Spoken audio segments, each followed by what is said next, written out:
Link awoke in the late afternoon. An hour passed as he remained motionless in bed, staring up at the ceiling in muted silence. Another hour crept by, and still he hadn't moved. Before, he would spring into action upon waking, his energy boundless for the search ahead. But on this day, his usual zeal had been replaced by a creeping lethargy. In those quiet hours, he felt disconnected from himself, most notably separated from the title he had once been honored with, the hero of Hyrule. For it had been years since he had truly felt like a hero. For most of his life, his purpose was crystal clear: to find and protect Princess Zelda. Though years of fruitless searches now eroded his once unshakable tenacity. The spirit within, though resilient, struggled to find purpose in a world where the one he swore to protect remained beyond his reach. The absence of a clear mission left Link feeling hollow, as if a vital part of his identity had been stripped away. After another hour, Link finally rose from his bed, paid the innkeeper, and stepped out, making for the village entrance. Lost in thought, he passed by waving villagers without a glance until a familiar figure caught his eye. It was Paya, standing near the entrance, her form caressed by the rays of the fading sun. She was wreathed in a halo of light, as if nature itself conspired to accentuate her beauty. To Link, she appeared almost dreamlike, and he couldn't help but feel calm when he looked at her. During his search for Zelda, Link's interactions with Paya had been scarce, limited to occasional visits for crucial information. This sparse contact created a noticeable distance between them, a divide bridged only by routine exchanges within the village. Yet, despite the infrequency of their meetings, Link had witnessed a remarkable transformation in Paya.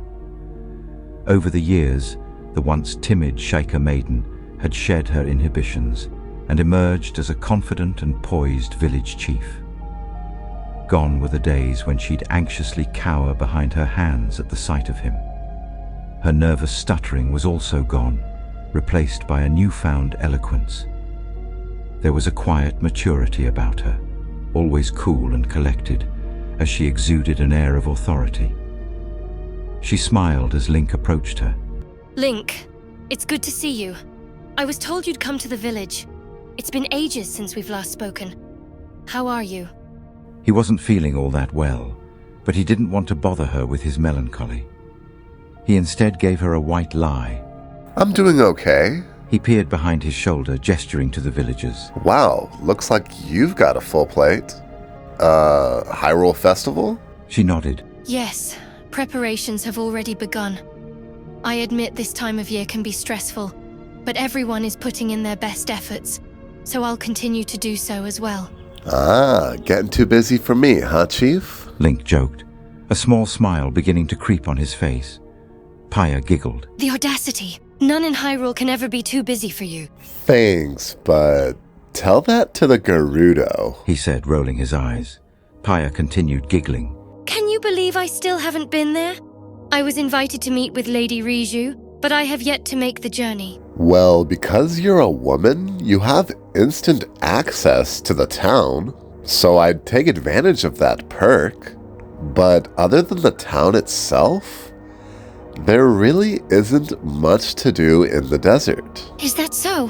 What is it like out there? It's hot, Link said, his expression blank. Oh, so the desert is hot, huh? I would have never known. Paya said sarcastically. Yeah, really hot.